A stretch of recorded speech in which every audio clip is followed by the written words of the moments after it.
사랑하는 가족 여러분, 희생 좋아하시나요? 누가 좋아할까요? 하지만 하나님 말씀을 보면 내 이웃을 사랑해라. 다 희생하는 것 같잖아요. 그런데 정말 오묘한 건 희생을 했는데 희생한 만큼 또 그 사람을 얻게 되더라는 거죠.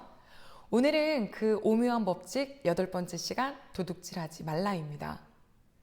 이 말씀이 얼마나 심플하고 간단하고 명확한지 어떻게 더 이상 설명할 필요가 없는데, 그렇다고 이 말씀을 또 이 계명 속에 주신 만큼 분명히 우리에게 주시고자 하시는 메시지가 있을 줄로 믿습니다. 여러분, 도둑질 해보시거나 도둑질 당해보신 적 있으신가요? 남의 것에 손을 대봤거나 남이 내 것을 손대본 적 아마 누구나 있을 것 같습니다. 이제 봄이 되면 지자체에서 온갖 곳에 꽃을 막 갖다 심어 놓죠. 놀랍게도 밤사이에 뭉텅이씩 빠져가는 꽃들이 굉장히 많답니다. 네, 시민들이시겠죠? 이런 마음일까요? 내가 세금 냈어. 자, 그러니까 이거 내 거야. 아닐 텐데 말이죠. 또 있어요. 지금은 좀 그렇게 하지 못하지만 수년 전에는 비행기 좀 타봤다 하시는 분들이 뭘 가져오냐면 가방 속에다가 기내 담요를 하나씩 꼭 갖고 와요. 야, 이것도 우리가 티켓팅 했을 때 다 항공권에 들어가 있는 거야. 아니에요. 안 들어가 있어요. 오죽하면 이제는 그거에 뭔가 바코드 같은 게 있대요. 그냥 갖고 나올 수도 없고 또 사야 된다고 하죠. 각자 집에 다 갖고 계신 거 아니세요? 어린아이들을 보면 자라나면서 꼭 거짓말을 할 때가 있고 또 도둑질을 할 때가 있더라고요. 저도 그랬어요. 저도 도둑질해서 거짓말해서 둘 다 있네요. 그래가지고 정말 죽지 않을 만큼만 맞았던 기억이 납니다. 뭐라고 이렇게 말씀하셨냐면, 너 니네 집에 네 집이라 할지라도 피아노 위에 100원이라도 있으면 그거 네 거 아니니까 손도 대면 안 돼. 뭐 이렇게 막 배웠어요. 막 무섭게 배웠죠. 그러니까 어린아이가 어디에서 정말 작은 거라도 갖고 왔는데 그것이 너의 것이 아니라 남의 것이라는 것이 발견되면 꼭 알려주시고 제자리에 도로 갖다 놓을 수 있도록 가르쳐 줘야 이게 바늘도둑이 소도둑 되는 것을 막는 일이더라고요. 이 세상 모든 것들은 다 하나님 거예요. 하나님께서 사람들에게 다 맡겨주신 건 맞아요. 자, 그런데 하나님은 또 각자 개인의 소유도 허락하셨어요. 내 이웃의 것을, 내 것을 이렇게 말씀하시는 걸 보니까요. 그쵸? 그래서 내 것, 너의 것 이것을 구별할 줄 아는 것이 도덕의 기초인 것 같습니다. 아프리카 초원에 사는 마사이족이라고 있어요. 들어보셨을 수도 있어요. 그 사람들은 아주 옛날에 있었던 그 부족의 습관을 그대로 가지고 살고 있는데 그들에게는 이런 신화가 있대요. 예전에 자기 부족의 신이 우리에게 자기들에게 준 특권이 있는데 그것은 바로 모든 소가 다 자기들의 것이라는 거죠.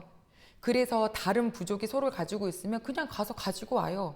왜? 내 거니까. 도둑질인지도 모르고 사는 사람들입니다.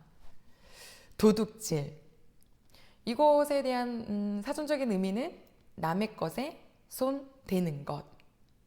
히브리어로는요, 가납 이런 발음인데 이 언어 속에 뭐가 있냐면 옆으로 밀어 넣는다라는 뜻이 있대요. 주인이 선물로 준 것도 아니고 내가 값을 치른 것도 아닌데 몰래 빼돌려 놓는 거예요.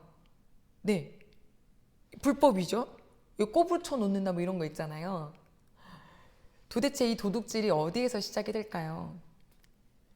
그 시편 78편에 보면은 어떤 말씀이 있냐면 이스라엘 사람들이 출애굽을 한 다음에 광야 생활 중에 하나님께 대하여서 막 얘기했던 말이 있어요. 그들은 400년이 넘도록 노예 생활했기 때문에 자기들이 자유를 얻을 거라고는 상상조차 못했을 겁니다. 그런데 그 엄청난 강대국 이집트를 완전히 폭삭 주저앉히시고 하나님이 그들을 끄집어내 주실 때 얼마나 춤추고 기뻐했어요? 광야를 지내는데 목이 말랐을 때 하나님의 반석에서 물도 주셨어요. 그러나 이들의 이야기를 들어보세요. 나도 알아. 우리에게 물 주시고 풍성하게 주신 거 알아. 그런데 그럼 그분이 우리에게 식탁도 차려주실까? 빵과 고기도 주실까? 이렇게 이야기를 하는 거예요. 이건 무슨 말이냐면 나도 알아요. 나한테 예수님 믿게 해주셔서 하나님 딸 된 거 아들 된 거 알아요. 땡큐 땡큐. 그런데 이 세상을 살아가는 거 또 다르잖아요. 과연 이 세상을 살 때 먹을 거, 입을 거, 마실 거 주실까요? 하는 것과 똑같은 질문이에요. 진짜 주실까? 아유, 설마 안 주실지도 몰라. 그러니까 누구 힘으로 살려고 그래요? 내 힘으로 살려고 하죠. 내 힘으로 살려고 하니까 어떻게 해요? 남의 것을 탈취할 수밖에 없어요. 하나님께서는 이스라엘 백성들이 그렇게 한 이야기를 화를 내셨어요. 왜? 여호와를 믿지 않는 것과 여호와를 의지하지 않는 것 때문에요. 하나님을 믿지 않는 고도의 불신은 곧 자기 힘으로 스스로 살게끔 하게 하고 자기 힘으로 살려고 하다 보니 도둑질하게 만듭니다. 여호수아 7장 21절에도 이 말씀이 있어요. 하나님께서 이스라엘 백성들을 가나안 땅에 딱 들여보내셨을 때 여리고성 처음 맞이했죠. 얼마나 큰 성인데요. 그것도 정말 오묘한 방법으로 무너뜨려 주셨어요. 그리고 이렇게 말씀하셨죠. 여기에서 나오는 모든 물건은 다 여호와께 온전히 바쳐라. 자, 여러분 보세요. 이 땅덩어리를 다 주셨어요. 이거 다 니네 거야. 여기서 이제 앞으로 살아. 자, 그런데 여기에서 나오는 그 모든 지금 있는 이 모든 열매들은 다 나한테 갖고 와라. 그러면 어떻게 하시겠어요? 얼마든지 갖다 놓죠. 왜요? 이 땅을 주셨는걸요. 이런 마음이어야 될 텐데 마음에 이거는 내가 갖고 싶은데 왜 갖고 싶은데 못 갖게 하지? 해서 외투하고 은 200세겔과 금 50세겔 한 덩어리를 몰래 숨겨놨었던 사람 아간입니다. 그는 기회를 줬어도 회개하지 않았고요. 스스로 숨어 있다가 결국에는 발각되어서 그 훔쳐왔던 물건들, 그의 아들들, 딸들, 그리고 그의 소, 양, 재산이 있던 사람이더라고요. 그거를 다 골짜기에다가 갖다 몰아넣고 돌로 쳐서 돌 무더기를 만들어서 아예 그 가족이 전부 하나님 앞에서 끊어지는 상황이 생겼어요. 그래서 그 골짜기를 괴로움의 골짜기, 아골 골짜기라고 부르게 되었죠. 탐심, 탐욕, 하나님 신뢰하지 못하게 하지요. 그것은 곧 하나님과 멀어지게 합니다. 그러면 탐심이 가득했던 사람, 신약 성경에도 나오죠. 아예 성경이 그는 도둑이야 이렇게 말씀하시더라고요. 왜냐면 돈께에 있는 거를 마구마구 지 마음대로 쓴대요. 지라 그랬어. 죄송해요. 자기 마음대로 막 쓴대요. 누구냐고요? 예수님의 12제자 중에 한 명인 가룟 유다예요. 그는 머니백을 갖고 다녔던 사람인데 아무렇지도 않게 자기 마음대로 썼대요. 그러니까 예수님께 너무 감사해서 마리아라는 여인이 이렇게 옥합을 깨뜨려서 예수님이 씻어드리니까 옆에서 화냈잖아요. 팔아가지고 가난한 사람들을 나눠줘야지. 사실 마음속에 뭐요? 저거 헌금 들어오면 내 머니백에 집어넣었다가 마음껏 더 쓸 수 있는데 라고 하는 횡령하고 싶은 마음이 있던 사람인 거죠. 이 외에도 성경에는 직간접적으로 도둑질에 대한 이야기가 많이 기록이 되어 있어요. 하나님이 얼마나 싫어하시는지 아주 구체화해 주셨는데요. 일단 레위기 19장 13절에 보면 이렇게 나와 있어요. 너는 내 이웃을 억압하지 말며 착취하지 말며 즉 폭력을 가지고 약탈하지 말아라입니다. 또한 내 품꾼의 싹을 아침까지 밤새도록 너에게 두지 말아라.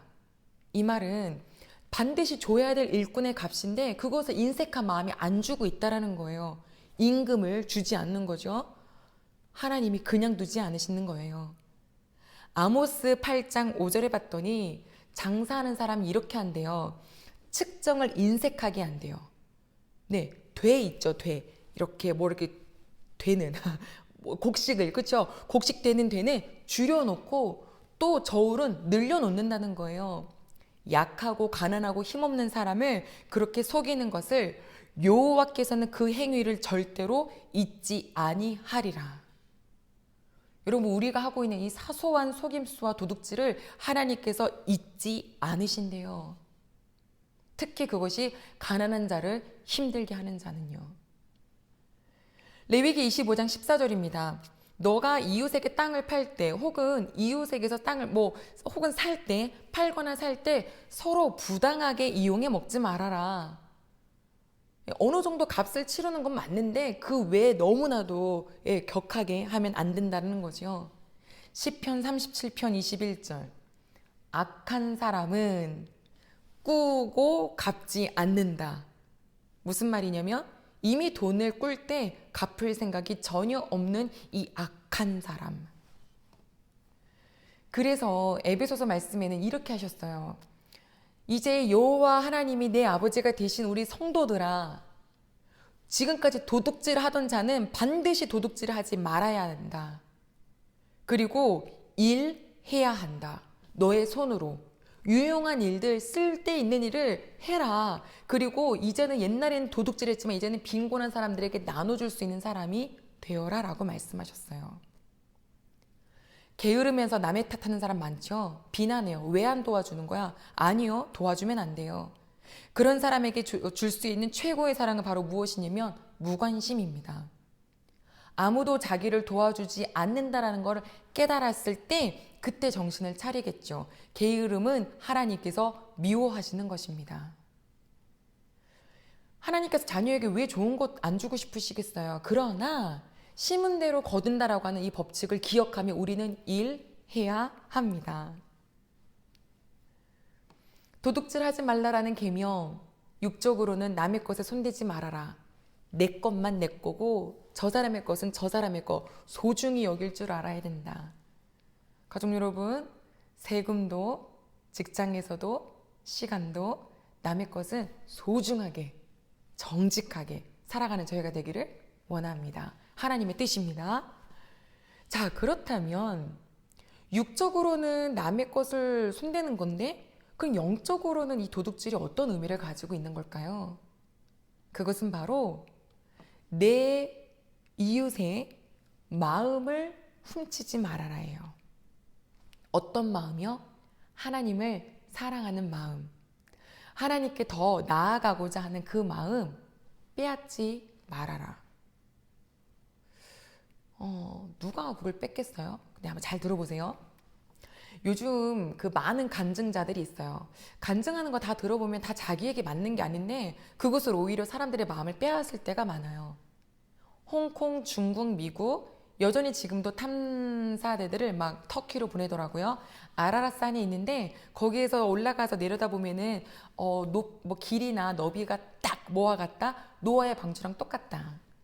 예, 뭐 산 기슭에서 조개 껍질을 뭐 발견됐다. 이거는 뭐 노아의 방주가 있는 것이다. 결국엔 창세기에 있었던 노아의 방주가 맞는 얘기였다. 이런 탐사대들이 있거든요. 그럼 그들이 뭘 잘못했냐고요? 여쭤볼게요. 우리 그냥 가족 여러분들은 성경에 나와 있는 모든 것들이 과학적으로 믿어지고 과학적으로 증명되어야 믿으시나요? 그냥 믿어지지 않으셨어요? 이미 하나님을 알고 그분을 인격적으로 만나서 신뢰하고 있는 그 마음에 왠지 과학적으로 뭔가 증명이 돼야만 이게 믿음직하다라고 하는 것 같은 의심을 주는 것이 바로 사람의 마음을 도둑질하는 것입니다. 어떤 사람은요, 자기가 만난 하나님이 이러하다 그래서 모든 사람에게 그 하나님을 막 대입을 하려고 해요. 그리고 하나님을 막 두렵게 만들기도 해요. 주로 그렇게 하잖아요. 그죠? 그리고 뭐 가까이 하려고 하는데 자꾸 벽을 만들게 해요. 너 이렇게 하면 하나님이 싫어하셔. 뭐 이렇게 하면 저렇고.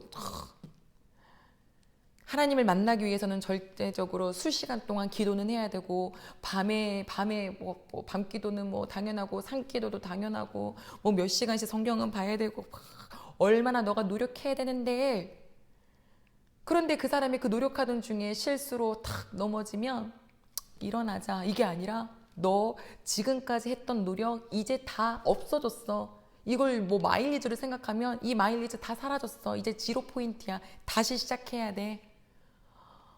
이게 사실 제가 들은 이야기예요.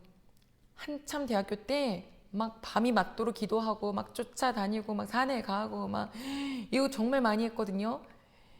그랬는데 몸은 피곤했지만 그때는 막 그렇게 해야 한다고 생각이 들었어요. 그러다가 제가 아주 큰 실수를 해서 넉다운이 됐어요. 그때 한 선배님이 오셔서 그러시더라고요. 은정아, 너 지금까지 했던 거 다 없어졌어. 다시 시작해야 돼. 딱 그 순간 그 지난 시간에 그 했던 노력들이 주마등처럼 스쳐가면서 이걸 어떻게 다시 하지? 너무 힘든 거예요.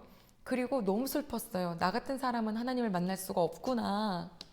원래 학교에서 채플 예배 드리면 맨 앞자리 가서 예배 드렸거든요. 막 두 팔 벌리고. 그런데 이제는 안 되겠는 거예요. 정말 가장 구석에 있는 창가 쪽에 앉아서 고개를 푹 숙이고 너무 민망해하면서 뭐 어찌할 바를 모르고 있는데 그날 하나님이 만나 주셨어요. 얼굴과 얼굴로 만나 주신 거냐고요? 그게 아니라 이 마음으로 위로와 용서를 주셨어요. 오히려 진정으로 회개할 수 있게 해주셨어요. 정확하게 기억이 납니다. 가족 여러분, 우리 하나님이 얼마나 좋으신데요. 우리 하나님은 회개하면 질병도 낫게 해주신대잖아요. 그러면 그것을 가지고 하나님이 계신다는 내 기도를 들으셨다는 사인이 되니까 또 더 기도하게 되고, 누군가가 넘어지시나요? 그럼 그거 보고 넌 끝났어. 넌 다시 시작해야 돼. 얼마나 힘든데 이렇게 살면 되겠어? 이렇게 하는 것이 아니라 아버지잖아. 하나님 아버지시잖아. 다 가서 말씀드려. 그분은 너를 지금도 사랑하고 계시고 기다리고 계셔. 이렇게. 누군가의 마음에 하나님을 자꾸 멀어지게 만드는 것이 아니라 좋으신 하나님과 연결시켜주는 사람, 그런 사람이 바로 도둑질하지 않는 사람이겠죠. 꼭 사람의 마음을 넘어지게 하고 실족하게 하는 사람들이 있어요. 성경에 보니까 예수님께서 야, 그런 사람은 연자맷돌을 목에다가 딱 매달아서 바다에다가 풍덩 내던지는 게 낫대요. 연자맷돌이 뭐냐고요? 그 여자분들이 가는 요 조만한 게 아니에요. 2m짜리고요. 그 가운데 그 동그란 구멍이 있는데 거기다가 그거 집어넣으면은 바닷가에다가 그러면은 시체도 못 떠올라요. 누군가를 실족하게 하는 것은 하나님을 만나지 못하게 하는 거고, 그것은 곧 그 영혼을 지옥으로 인도하는 격이 된다는 거죠. 그래서 예수님이 너무너무 강하게 말씀하셨어요. 무엇이 사람의 마음을 무너뜨리게 하나요? 우리가 뭐 총을 쓰나요? 칼을 쓰나요? 말을 쓰죠. 우리의 말이 다른 사람들에게 어떤 영향을 끼칠지 잘 생각해야 합니다. 건강한 사람은요, 돌도 씹어 먹어요. 그런데 약한 사람은요, 죽, 미음 이런 거 먹어야 살아요. 괜히 딱딱한 거 먹었다가는 크게 탈이 날 수도 있죠. 우리가 아무 말이나 그냥 장난이야 농담이야 뱉는다고 하더라도 농담식으로 던진 돌에 개구리는 맞아 죽는다는 속담도 있듯이 누군가의 마음을 완전 무너뜨릴 수도 있어요. 우리 사랑하는 귀한 가족 여러분들은 부디 상처 안 주는 따뜻한 말투, 아멘. 친절함, 아멘. 훌륭한 인품, 아멘. 이것을 가지고 상대방의 마음을, 하나님을 향한 마음을 도둑질하는 사람이 아니라 오히려 하나님과 잘 연결해 줄 수 있는 그런 좋은 언어를 가지는 우리 식구들이 되기를 소망합니다. 남의 마음을 절대 빼앗지 마십시오. 그런데 그와 더불어서 우리도 뺏기지 말아야 합니다. 무엇을요? 마음을요. 하나님을 사랑하고 하나님을 믿고 하나님을 의지하는 그 마음을 다른 외부의 것으로부터 빼앗기지 마시기 바랍니다. 도둑질을 당했다라는 건 뭐냐면 하나님을 사랑하는 마음이 사라지고 거기에 하나님이 무서워지고 두려워지는 마음이 들어온다는 거예요. 얼마 전에 있었던 일인데요. 제 조카가 게임을 막 하고 있었어요. 근데 아빠가 이제 그만해. 계속 하더라고요. 그만. 이렇게 했더니 얘가 딱 일어나더니 게임기를 가지고 막 게임을 하면서 아빠한테 가요. 이제 아빠가 이렇게 인상을 딱 쓰고 그만하랬다. 그는 네. 딱 드리고 쉥 가더라고요. 그 아빠도 너무 어이가 없었는지 웃었고 저도 그거를 보면서 뭘 느꼈냐면 이야, 그렇지.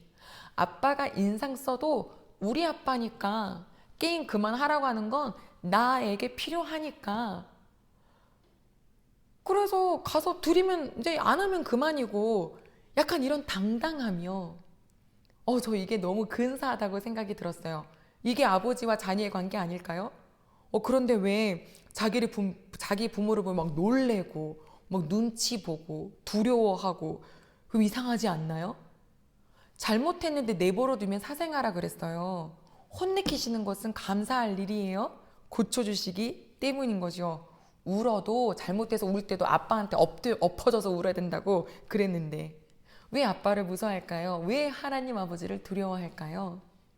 신약 성경에 봤더니 누가 두려워하냐면 사단 마귀들이 두려워하더라고요. 예수님이 있으면 벌벌벌벌 떨면서 우리를 저 돼지 새끼 속으로 들어가게 하십시오 막 이러면서 막 제발 막 이러면서 막 떨잖아요.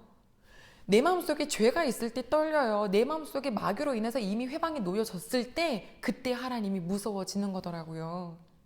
그러니 부디 마음을 잘 지키십시오. 잠언 말씀 생각나시죠?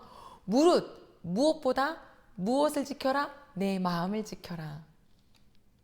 마귀가 도둑질하지 못하도록 해야 돼요. 마귀는 뭐 하는 줄 아세요? 그 친구는 그 친구 아니죠. 예, 그 마귀는 항상 이간질을 해요. 하나님이 널 싫어하실 거야. 널 미워하셔. 너 같은 애를 넌 이제 끝이야. 여기는 진리가 없어. 딴 데로 가야 해. 이단들이 그러죠. 저 어저께 편지 받았거든요. 아주 친절한 편지. 여기엔 진리가 없습니다. 우리에게로 오십시오. 신천지 편지. 이야, 담임 목사님 귀야. 대단하던데요. 여러분들에는 오죽하겠어요. 여러분 바깥에서 공격도 참 대단해요. 제발 넘어가지 않게 마음을 꽉 지켜야 됩니다. 하나님이 좀 지켜주시면 안 되겠냐고요? 아니요. 우리 아버지가요 다 하시는데 못 하시는 게 있어요. 그건 바로 우리의 마음입니다. 우리의 마음을 하나님 마음대로 이렇게 저렇게 하지 않으시겠다는 거예요. 자유의지를 주었으니 너가 선택하렴. 얼마나 행복한 거예요. 얼마나 크신 사랑인 거예요. 정말 인격적인 사랑하고 싶으신 거죠. 그래서 내가 적극적으로 하나님을 사랑하고 적극적으로 죄를 멀리하고 적극적으로 마음을 죄로부터 지키기를 우리 하나님은 응원하고 계시지요. 마음을 도둑질 당한다? 어디에서일까요? 혼자 있을 땐 안 그러지요. 삶에서요. 부딪힐 수밖에 없어요. 사람들이랑 함께 있을 때요. 예수님께서 마태복음 18장 7절에 이렇게 말씀하셨습니다. 실족하게 하는 일이 없을 수는 없다. 되게 재밌지 않으세요? 너를 넘어지게 하는 일이 반드시 올 거다. 그런 일들은 반드시 온다. 이거 위로가 되죠. 예수님도 아세요. 너 어쩔 수 없어. 세상을 살면 힘든 일이 있을 수밖에 없어. 그런데 그런 거에 넘어졌다고 해서 그런 상황에 부딪혔다고 해서 나 이것 때문에 더 이상 신앙생활 못하겠어. 나 이것 때문에 더 이상 교회 못 가. 라고 하는 마음을 갖게 되는 것은 너가 갖는 거야. 즉, 나 누구누구 때문에 지옥 가겠다 하는 것과 똑같아. 마음 잘 지켜라. 손, 발, 눈 이것이 너로 하여금 죄짓게 만드니 없애버려. 불구로 천국 가는 것이 손발 다 가지고 지옥 가는 것보단 낫지. 아멘. 가족 여러분, 실족할 수밖에 없대요. 이 세상에서는요. 근데 그냥 일어나세요. 툴툴툴. 에이, 아버지한테 다 얘기하자. 아버지가 그러셨잖아요. 그런데 그 실족할 수밖에 없지만 일어나라. 어떻게 일어날 수 있어요? 누가 일으켜 줄 수 있어요? 기도, 예배, 말씀밖에 없어요. 목사님, 직함은 뭐 다를까요? 하나 필요 없더라고요. 새벽 예배 은혜롭게 드려도요. 뒤돌아서서 하루 종일 넉다운 되어 있는 게 목사더라고요. 우리 식구들은 오죽하시겠어요. 그쵸? 더 험난한 사자율과 같은 세상에서 살고 있는데. 가족 여러분, 그러니 우리가 어떻게 기도하지 않을 수 있고 그러니 어떻게 말씀을 읽고 듣지 않을 수가 있겠냐고요. 그래도 우리 하나님이 맷집을 키워주시려고 믿음의 맷집 더 커가게 성장하게 하시려고 떼약볕도 만나게 하시고 때로는 거친 파도도 만나게 하시는데 뭔가가 되려면 대가를 치러야 되겠죠. 지금 그런 훈련의 과정입니다.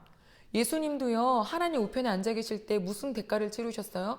십자가라는 대가를 치르셨잖아요. 가족 여러분, 지금 우리가 이 세상에 살아가는 것, 또 우리에게 주신 이 계명은 다 내 마음을 천국에 맞는 자녀답게 바꿔주시겠다라는 말씀이세요. 하나님은 평화를 주시는 분, 이 평화를 빼앗기지 말아라. 그리고 내가 저 사람도 소중해서 그 사람 마음속에도 평화를 줬는데 그거 네가 훔쳐가지 말고 빼앗지 말아라. 이 오늘 말씀을 잘 생각하면서 도둑질 하지 말라. 아, 하나님 정직해야겠어요. 나 내 것과 남의 것에 이 경계선이 불분명해가지고 남의 것 그냥 아무렇지도 않게, 교회 것들도 마찬가지예요. 하나님의 것은 하나님께 드려야 되고, 나라의 것은 나라에 드려야 되고, 또 내 것만 내 거고 남의 것은 남의 거예요. 이 깔끔한 인생이 되어야죠. 그죠? 그런데 더 나아가서 하나님, 저도 죄 짓지 않고 남도 저로 인해서 죄 짓지 않는 인생, 도둑질 당하지도 말고 도둑질 하지도 않는 그런 인생 살겠습니다. 오늘 이 말씀으로 주신 깨달음을 가지고 잘 살겠습니다 하는 마음으로 기도하실까요? 네, 제가 기도하겠습니다. 하나님 아버지, 참 감사를 드립니다. 도둑질 하지 말아라. 아니, 도둑질 당하지도 말아라. 내 것과 남의 것의 경계가 불분명하여서 남의 것, 나라의 것, 교회의 것, 내 이웃의 것, 아버지 마음대로 그냥 옆으로 몰래 빼돌렸던 적 있나요? 주님, 회개합니다. 이제는 정직하게 정확한 마음으로 살아갈 수 있도록 도와주시옵소서. 뿐 아니라 내 마음속에 있는 거, 다른 사람 마음속에 있는 거, 내 입에서 나오는 말로 인하여서 누구를 넘어뜨리게 한 적은 없나요? 하나님을 더 이상 사랑하는데 방해한 적은 없나요? 용서하여 주시옵소서. 누군가의 여러 가지 상황과 말 때문에 내 마음 도둑질 당하지 않도록 잘 지키도록 인도하여 주시옵소서. 이 계명이 삶을 살아갈 때 자꾸자꾸 떠올라서 하나님께 기도할 수 있는 그런 걸음판 되기를 소망하며 예수님의 이름으로 기도드립니다. 아멘.